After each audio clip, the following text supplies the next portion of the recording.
Hi, I'm Linda and this is Huttons Valley Permaculture. Permaculture teaches you to see the world a little differently and to see a harvest where others might just see hard work.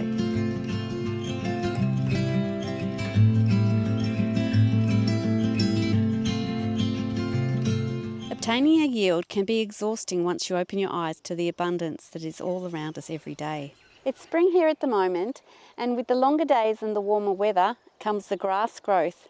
Now, a lot of people would see this as a serious problem that needs to be dealt with, but I choose to see it a little differently. I see it as an opportunity not to be missed. It's the classic permaculture turning a problem into a solution scenario. Too much grass in one spot and too little in another. One harvest later and you've got the solutions to two problems. Let me show you what I mean. This is my lower swale. The other day I cut down the waist-high grass and used it to mulch around my small trees. I also planted quite a few new plants and used it to help support those as well. Down the other end I used the mulch to further repair the cutout from the swale. I haven't managed to cover it sufficiently to promote soil growth at this point, but use each spring as an opportunity to move the system along. By covering the bare earth gives the soil protection from wind and weather. It also gives the organisms all this organic matter to feed upon, and the organic matter also helps to retain moisture, which is so critical for the life of the soil food web. Now it's time to turn my attention to my top swale. You can see the grasses here are reaching for the stars, so it's a great time to jump in for a harvest. I've got the same bare earth problem on this cutout of the top swale as I did down in my lower swale. So the grass that I harvest down this end of the swale, I'm just going to cover this area and start building some soil. Down this end of my swale, I've got my apricot guild and my peach tree guild that I planted out fairly recently. I'm going to harvest the grass here and then use it to mulch around these new plantings that I've done. Any excess to the needs for that, I'm just going to lay down and cover the swale where there's insufficient grass already. So the first thing I'm going to do is get out my sickle and clear the area around each of my plants. Last year I made the mistake of getting my trimmer and going to town on it in the grasses, forgetting that there was plants hiding in. So I cut down so many trees, and I'm not going to do that again this year. So I'm going to identify each plant, trim around it, and then it will make it a lot easier when I do get the supercharged trimmer out. I don't know if you saw my peach tree guild video, but I planted comfrey and I planted some chamomile. I think I did that in that video, but anyway, I'll leave you a link and you can check that out. So I've got to sort of find where I've got all these little plants in the ground as well and just clear around them. No point planting your plants and then go and chop them down later. So I'm just going to chop and then use that, so I already got some, and use that to just mulch around those little plants, and then they're clearly identified.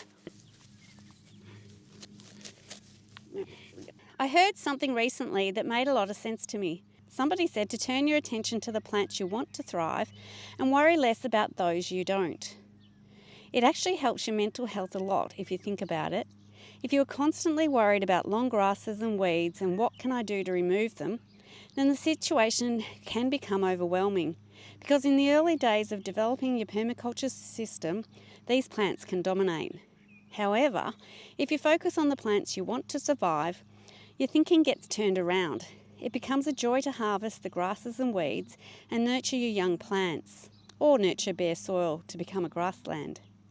If you don't manage to harvest all the grasses and weeds, but you have mulched your forever plants, you're left feeling fulfilled rather than defeated. This is why it's so important to go through and identify. Some of my little plants are still babies and get lost in amongst all this grass and weed.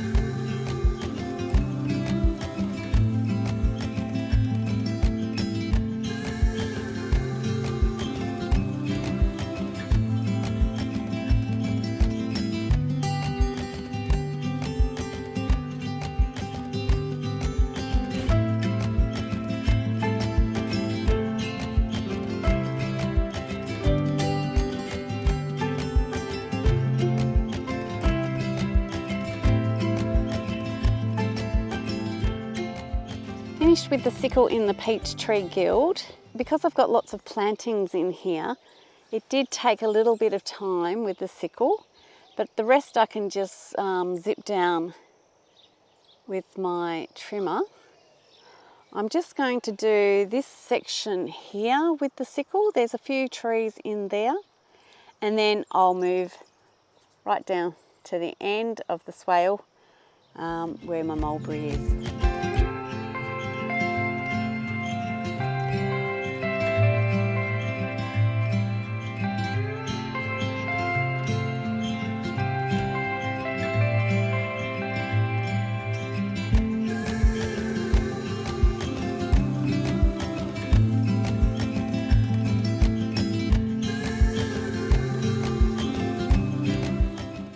There's actually a small mulberry tree hiding in here, so I'm going to clear around it and then get my trimmer and get all this grass down. Okay, so now for the noisy equipment.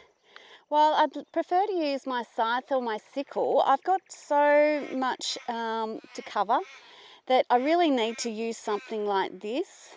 At the moment, the grasses are growing off. If I can cut it all quickly, I can get a second harvest in spring, which means that I can mulch more trees, mulch more of my swale, and just move my system along a lot more quickly, which means that down the track I'll be able to put this away and just use my handheld equipment, which is so much better for the environment. But at the moment, I feel that this is essential. Permaculture has a lot of opportunities like this to just change the outlook to be a lot more positive.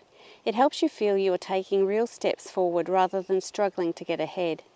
In the case of grasses and weeds in a swale food forest, they are our temporary residents. If we just focus on the longer term plantings and use chop and drop techniques, then we will move the soil through succession. The early successional weeds and grasses will disappear over time as our forest develops.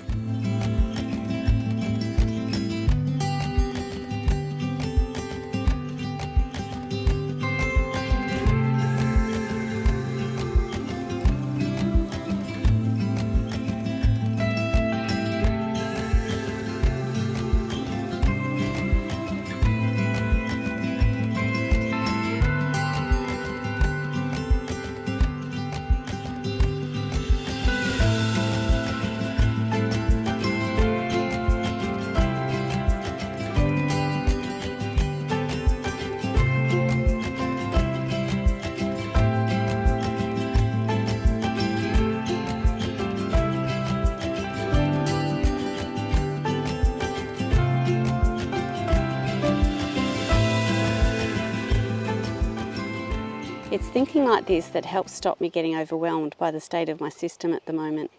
It's like anything, just do the best you can with as positive an outlook as possible and it'll all be good. What you haven't harvested today can be tomorrow's opportunity to obtain a yield. I'm not too hard on myself, but I do stop and take in what I've done for the day. The plants that will grow bigger and stronger because I've taken this opportunity to give them some love. There is a joy in nurturing life back into a once bare paddock. It's what keeps me going each day.